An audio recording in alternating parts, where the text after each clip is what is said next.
Hallo, guten Abend miteinander. Herzlich willkommen. Ich nehme euch hier mit nach Indien. Ihr seht, ich habe ein bisschen anderen Hintergrund hier. Ich bin nicht da, wo es sonst die Übertragungen gibt, sondern eben in Indien, in Rajasthan. Rajasthan heißt Land der Könige. Und ich sehe, die meisten, die hier dran sind, die wissen schon bereits etwas über die Brahma Kumaris und wissen auch, dass es hier in Rajasthan das Hauptcenter gibt, wo wir uns jährlich treffen für den spirituellen Austausch, für unsere spirituelle Erfrischung. Ich hoffe, ihr hört mich gut und sonst könnt ihr es bitte in den Chat schreiben.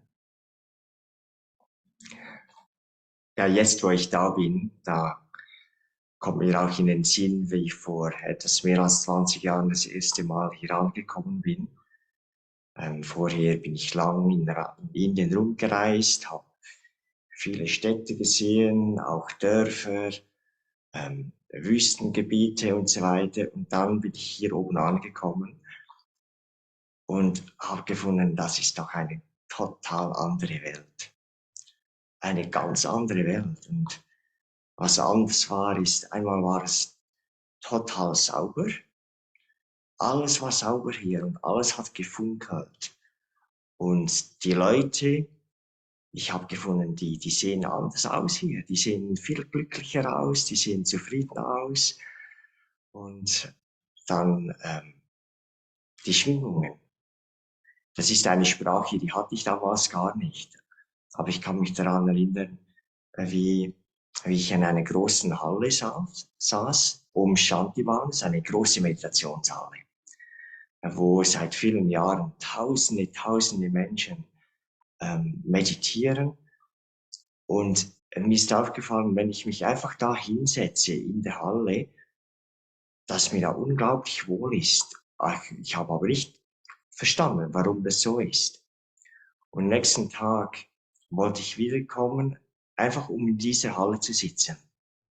Und sobald ich in diese Halle kam, habe ich gemerkt, ja, jetzt habe ich das wieder, dieses Gefühl, das totale Wohlbefinden. Und erst später habe ich dann gelernt, was die Gedanken, was wir machen, was wir sagen, dass es alles eine Atmosphäre erschafft. Wir sagen eben Schwingungen erschafft. Und dass wir selber, da wo wir leben, da wo wir arbeiten, dass wir eben selber solche Schwingungen erschaffen können, eine solche Atmosphäre. Und das eine ist dann die äußere Atmosphäre, die erschaffen wird, aber auch die innere Atmosphäre. Wenn wir so positive Dinge sagen, positiv denken, über andere kraftvolle Gedanken haben, dann erschaffen wir innerlich auch diese Atmosphäre, wo wir sagen können, ja, da ist mir wohl drin. Und sonst, wenn wir manchmal das Gefühl haben, ja, ich möchte einfach mal weg, ich möchte raus, mir ist nicht wohl. Das ist eben, weil wir innerlich eine solche Atmosphäre erschaffen, wo wir uns gar nicht drin aufhalten möchten. Und dann kommt eben dieses Gefühl, ich möchte einfach weg. Und noch ein anderes Erlebnis, das mir immer mal wieder in den Sinn kommt, auch vor 20 Jahren. Da gibt es den Peace Park, den Friedenspark, der ist in einem ganz abgelegenen Ort. Also vom Hauptcenter hier muss man mit dem Bus vielleicht eine knappe halbe Stunde fahren und da kommt man zu diesem Peace Park. Und da bin ich hingegangen und das ist wirklich im Niemandsland sozusagen. Da gab es nichts, einfach nur diesen Park. Aber beim Eingang, da hat mich jemand empfangen, ein junger Mann, und er hatte solch einen Ausdruck auf dem Gesicht, solch ein Lächeln. Da habe ich gedacht, wie ist es möglich?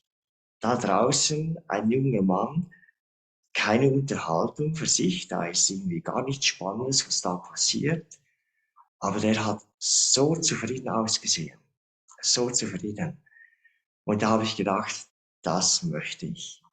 Diese Unabhängigkeit, nicht eine Zufriedenheit, die da ist, weil eben etwas mich gut unterhält oder weil ich, weil mir etwas gut gelungen ist oder weil ich gelobt werde oder irgendwelche äußere Umstände, sondern eine Zufriedenheit, die einfach da ist, völlig unabhängig vom Äußeren.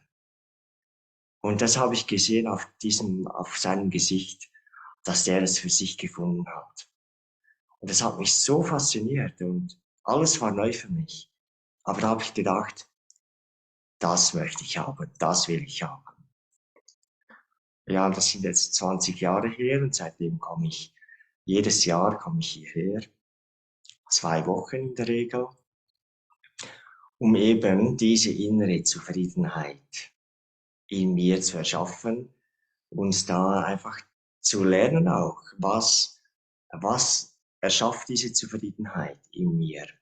Und dann aber auch ganz wichtig, was genauso wichtig ist, was nimmt mir diese innere Zufriedenheit?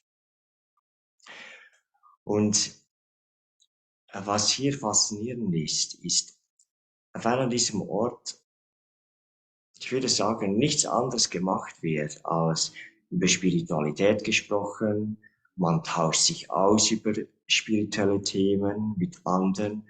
Man meditiert, man studiert spirituelles Wissen für sich und da den ganzen Tag passiert hier nichts anderes. Und deswegen ist die Atmosphäre, wie wir sagen würden, die Atmosphäre ist sehr rein. Das heißt, wenig Ablenkung. Und so haben wir hier eine sehr gute Klarheit über mein inneres Leben. Was geht da eigentlich ab in meiner inneren Welt? Und so ist es wie eine Gelegenheit, das sich mal ganz gut anzuschauen. Und wer hier die Gründe für seine Unzufriedenheit im Außen sucht, der ist schnell mal verloren. Weil überall, nirgendwo ist es perfekt. Und auch hier, obwohl alles sehr positiv ist, sehr aufbauend ist, es ist keine perfekte Welt. Und so hätte es Gründe, warum ich mich aufregen kann, ähm, warum ich unzufrieden sein kann.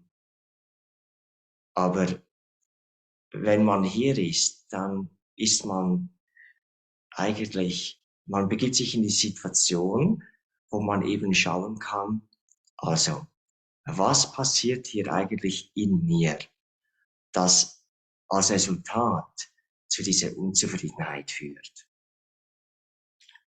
Und das sind dann Gedanken, das sind Einstellungen, das ist eine Haltung von Kritik oder ein Mangel an Dankbarkeit, all diese Dinge. Und hier haben wir eben die Gelegenheit, dass wir es innen genau sehen können. Und heute Morgen, da war ich ja, fasziniert. Da haben wir eine spirituelle Morgenklasse, das heißt, da sitzen ein paar, vielleicht 200, 300 Leute und diese Morgenklasse wird vorgelesen und wir sitzen da und versuchen das in uns aufzunehmen und zu verstehen. Und da vor mir, da sind andere Leute gesessen und eine Person, die war irgendwie, ich weiß auch nicht, ob sie mental, war ein junger Mann, ob er Probleme hat, offensichtlich hatte er Probleme. Während dieser Klasse hat er immer wieder angefangen, sich so zu bewegen. So ganz stark diese Schaukelbewegungen zu machen. Und neben ihm ist ein anderer, hat jemand anders gesessen, auch ein Mann. Und jetzt habe ich das von hinten beobachtet.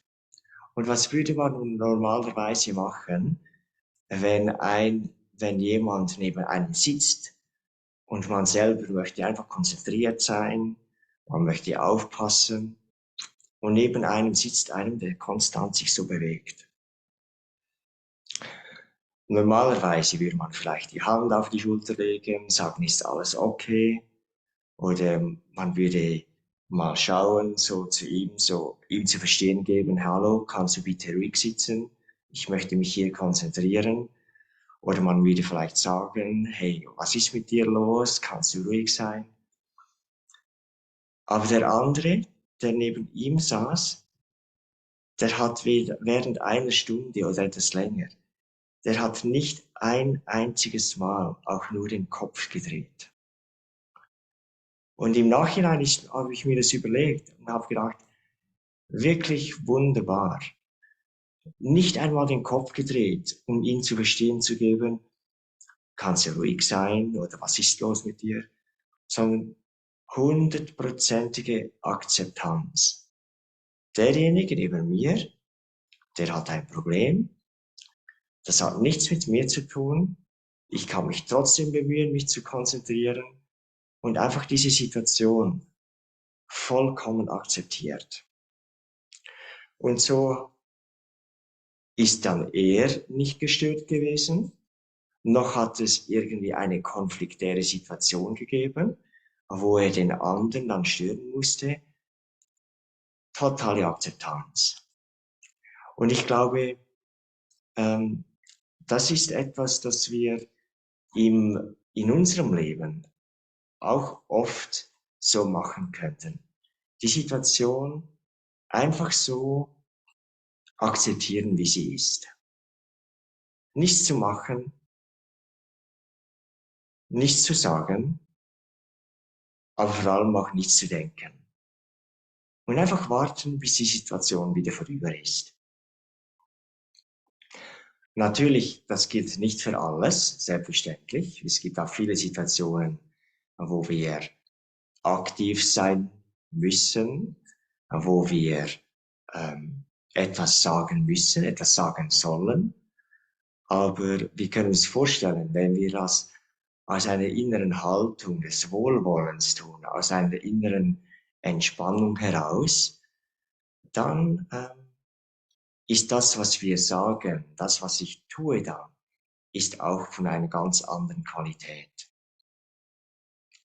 Und so geht es eben darum, hier an diesem Ort, wo ich bin, so zu schauen, was kann ich in meiner inneren Welt verändern, damit meine Zufriedenheit intakt bleibt. Und häufig hat es einfach zu tun mit den Gedanken. Es gibt Gedanken, die, so, wir haben ja in uns, in der Seele sozusagen, sind all die positiven Eigenschaften. Und jetzt haben wir Gedanken, die diese positiven Eigenschaften in uns drin an die Oberfläche bringen. Und dann haben wir Gedanken, die die negativen Eigenschaften, die wir uns angeeignet haben, die diese an die Oberfläche bringen. Aber nicht nur unsere eigenen Gedanken können das Negative in uns an die Oberfläche bringen, sondern auch äußere Erlebnisse.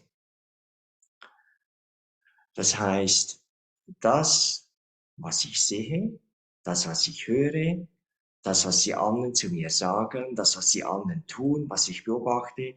Es gibt tausende von Gründen, was eben in mir die Zufriedenheit, die Unzufriedenheit wecken könnte oder Ärger wecken könnte oder dass meine Stimmung, meine gute Stimmung mir nehmen könnte.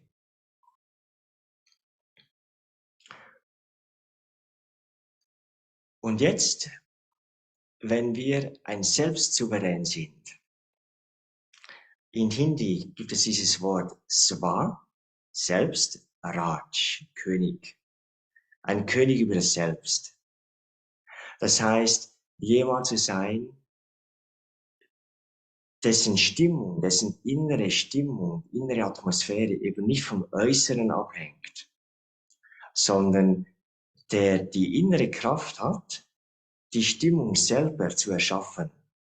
Also zum Beispiel in einer negativen Atmosphäre trotzdem positiv zu bleiben, trotzdem zufrieden zu bleiben. Wir haben diese Kraft und das ist ein Swa, Selbstratsch, ein Selbstkönig, ein Selbstsouverän. Und ich mache diese Feststellung hier, dass solange ich positive Gedanken erschaffe, über etwas Positives nachdenke, habe ich die Möglichkeit, die positiven Eigenschaften in mir,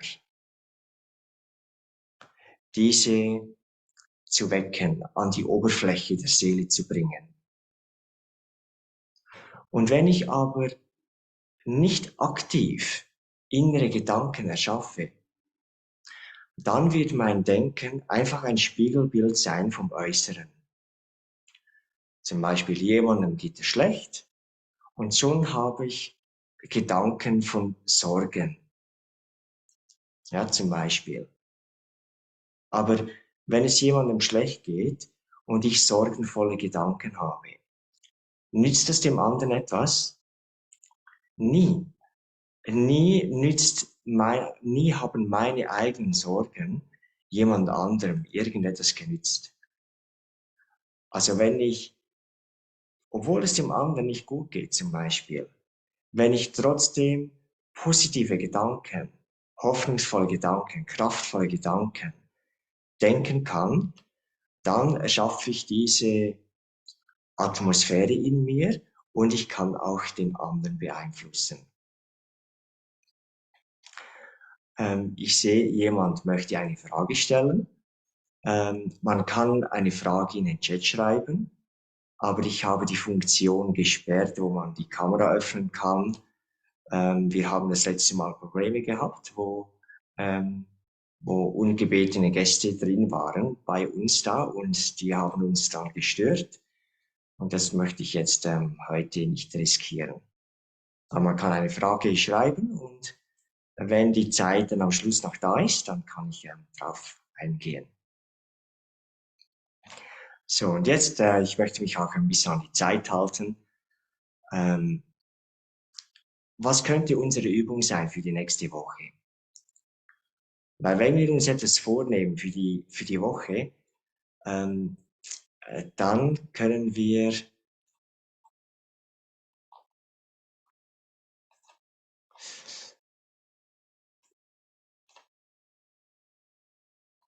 ich muss da jemand aus dem Meeting entfernen. So.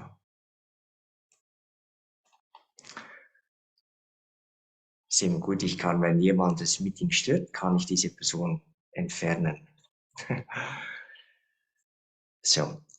Was wir ausprobieren könnten nächste Woche ist, in jeder Situation zu lächeln. Was bedeutet das? In jeder Situation zu lächeln. Ich habe das ein paar Mal ausprobiert, in Situationen zu lächeln, wo es eigentlich nichts zu lachen gibt. Und man merkt dann, dass es Mut braucht. Mut im Sinne von, man muss sich überwinden innerlich. Das ist das ist doch das, was Mut bedeutet, oder? Ähm, Man möchte etwas nicht tun, aber man merkt, ich sollte es tun. Und wenn ich es dann tun, wenn ich das tun will, dann brauche ich Mut. Ich muss mich überwinden. Und wenn es irgendetwas gibt, das mich unzufrieden macht, dann muss ich mich innerlich überwinden.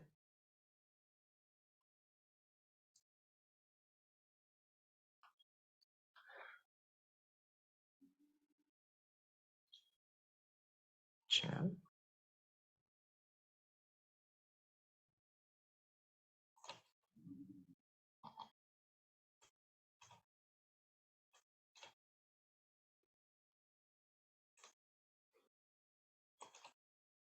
komme gerade wieder.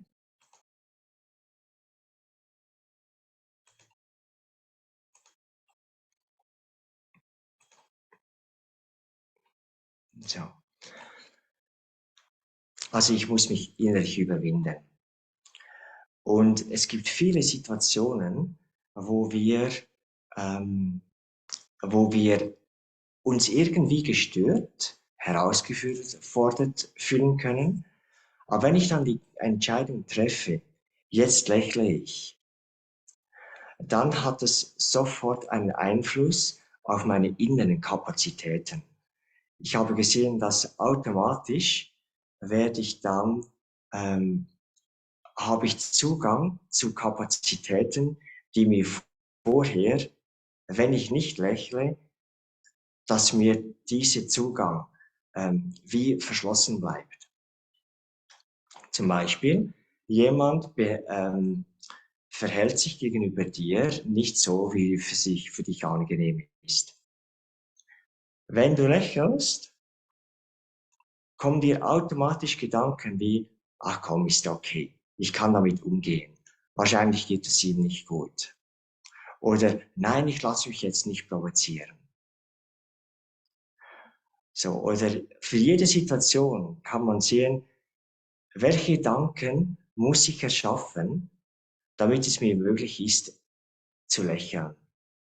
Und natürlich, wenn wir das machen, hat es sofort einen Einfluss auf die ganze Umgebung. So die Leute, die reagieren anders auf uns, die beziehen sich anders, wenn wir ein lächelndes Gesicht haben, anstelle von, wenn man mir ansieht, ja, ich bin jetzt wirklich genervt oder mir passt etwas nicht. So, wie vorhin zum Beispiel, habt ihr gemerkt, ich bin beschäftigt. Da im Hintergrund mache ich etwas, ich versuche jemanden aus dem Meeting zu entfernen. Man sieht das am Gesicht an, oder? Und genauso, wenn wir ein lächelndes Gesicht haben, dann weckt das in uns die Kapazitäten, die wir in uns haben. Die Zufriedenheit, die Kreativität, den Mut, aber auch die Toleranz, einfach zu tolerieren, einfach nicht zu reagieren, zu akzeptieren, was jetzt gerade vor mir ist.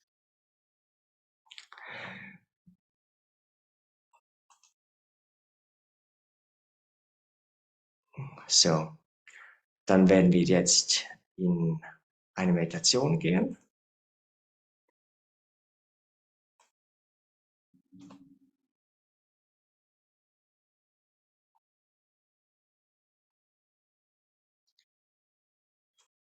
Schnell.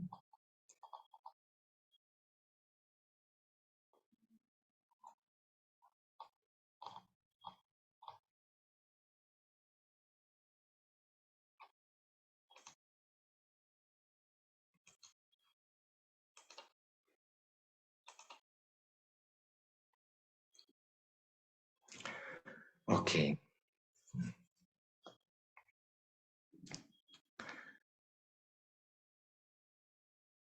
ganz sicher entspannen.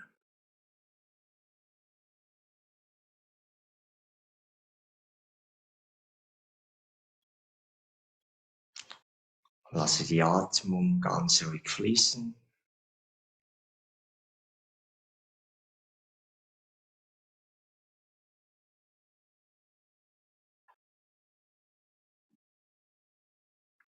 Mit jedem Atemzug kommst du tiefer in die Entspannung.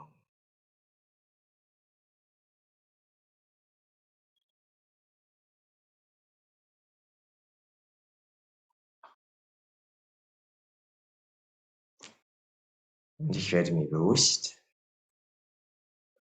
dass ich mit meinen Gedanken die Möglichkeit habe, in mir die Atmosphäre zu erschaffen.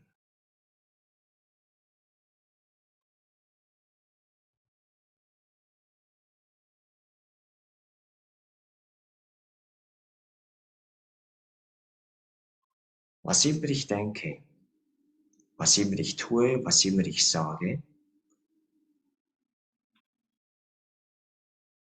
mit dem erschaffe ich in mir eine Atmosphäre.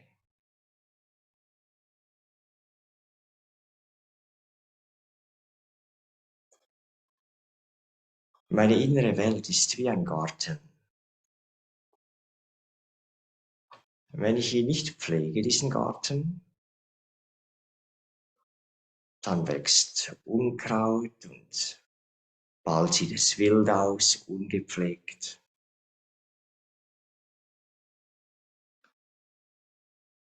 Aber ich habe die Möglichkeit, meine innere Welt wie ein Garten zu pflegen.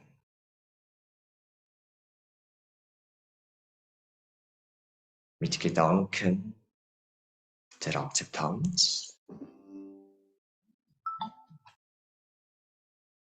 mit wohlwollenden Gedanken,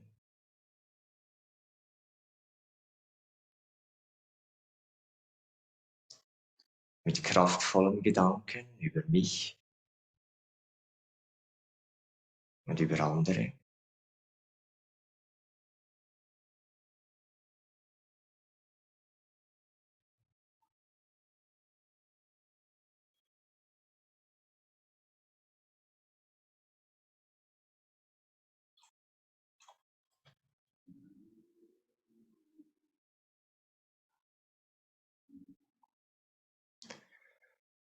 Und zuerst einmal schaffe ich für mich selber ein gutes Gefühl. Ich lächle mich innerlich an.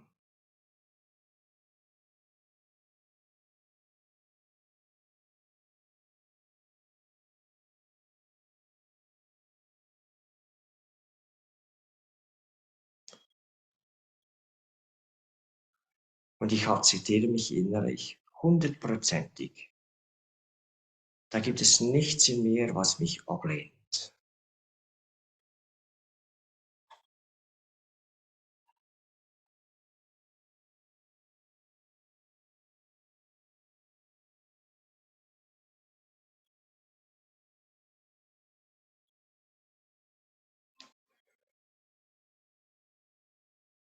Und ich schaue jetzt in die nächste Woche hinein.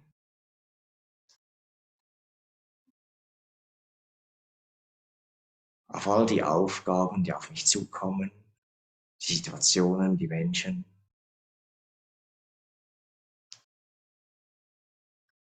Und ich lehne nichts von all dem ab.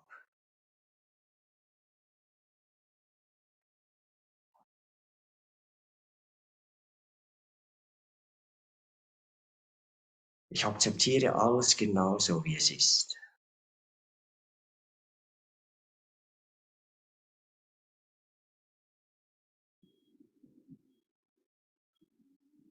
Und ich nehme mir aber vor, immer das Beste zu tun, was ich kann.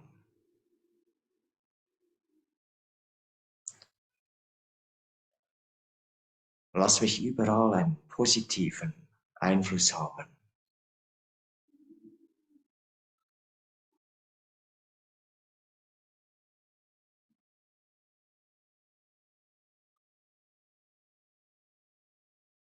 Jedes Treffen mit anderen Menschen will ich positiv beeinflussen.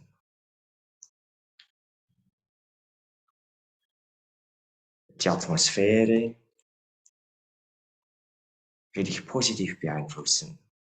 Die Gespräche will ich positiv beeinflussen.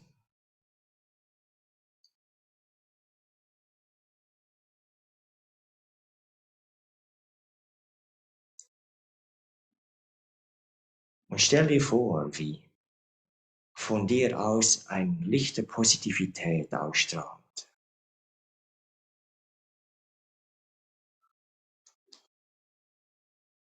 Stell dir vor, wie du umgeben bist von diesem Licht, wie eine Aura.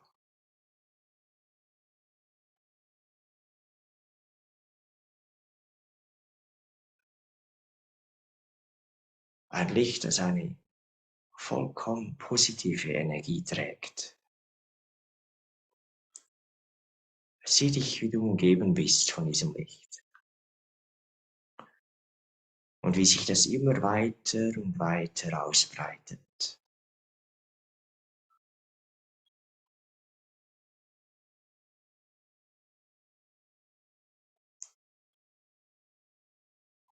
Und stell dir vor, wie nichts Negatives in dieses Licht eindringen kann. Positive Energie ist stärker als negative.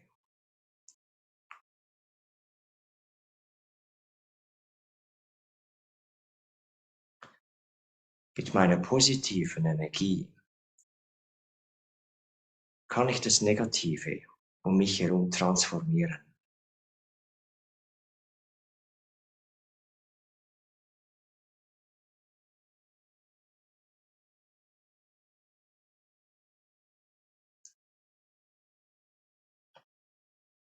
Wenn deine Gedanken jetzt weggehen, dann macht es nichts, komm einfach wieder zurück und erschaffe dieses innere Bild.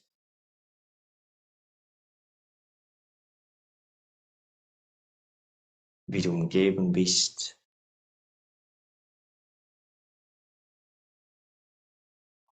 von diesem positiven Licht, von dieser schützenden Energie.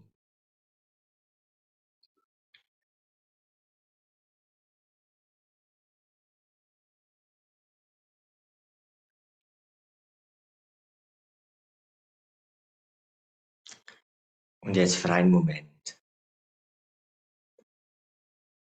in deiner inneren Welt, lasse alles Materielle verschwinden.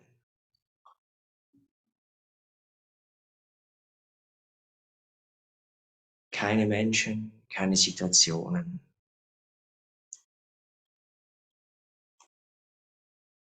keine Gegenstände. In meiner inneren Welt gibt es jetzt nur Licht.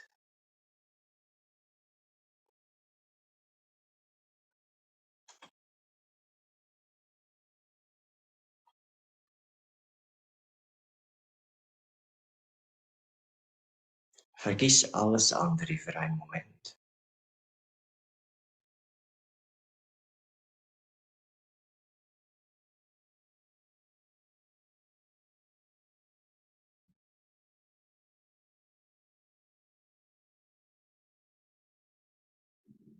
Und genieße diese Leichtigkeit,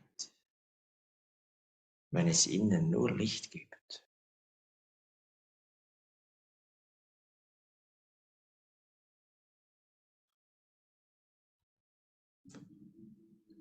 Das ist ein Zustand, in dem die Seele Kraft tanken kann.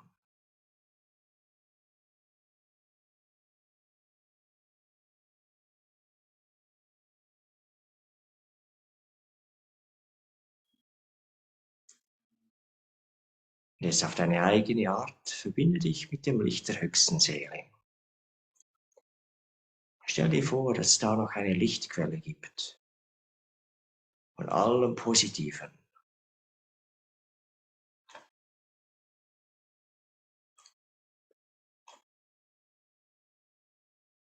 Eine Lichtquelle, die absolut positive Energie ausstrahlt. Liebe, Kraft, Frieden.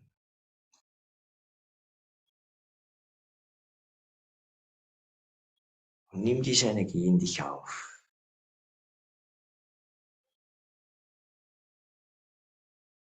Immer mehr, immer mehr.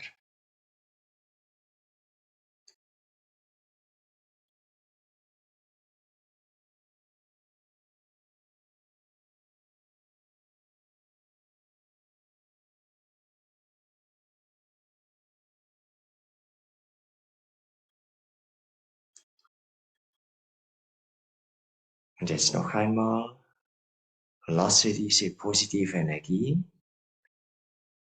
in deine kommende Woche hinausstrahlen.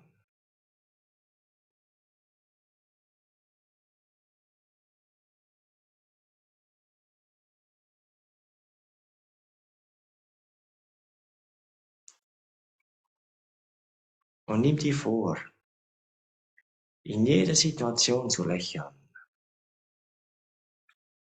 in jeder Herausforderung, einfach zufrieden und lächelnd zu bleiben.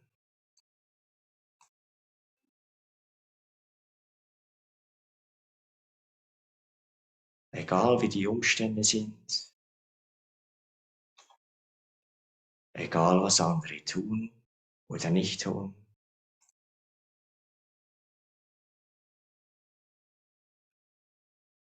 Bleibe einfach immer lächeln und positiv.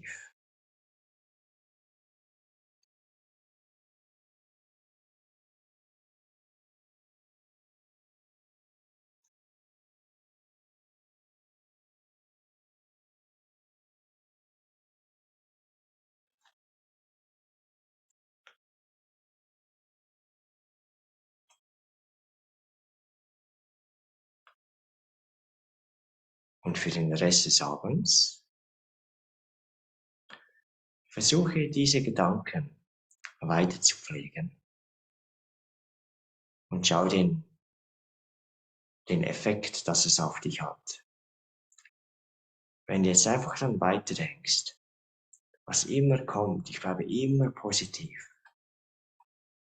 Ich verliere nie mein Lächeln. Warum sollte ich mein Lächeln verlieren? Nur weil etwas herausfordernd ist, nur weil etwas nicht so läuft, wie ich mir das gewünscht hätte.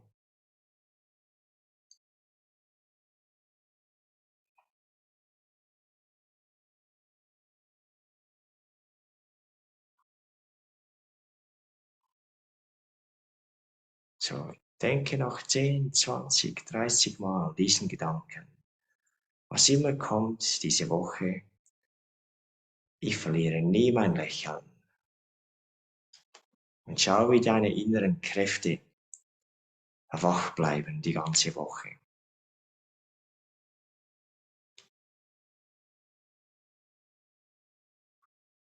Om Shanti. Danke fürs Dabeisein. Ich wünsche euch eine gute Nacht und dann eine sehr schöne Woche. Bis zum nächsten Mal.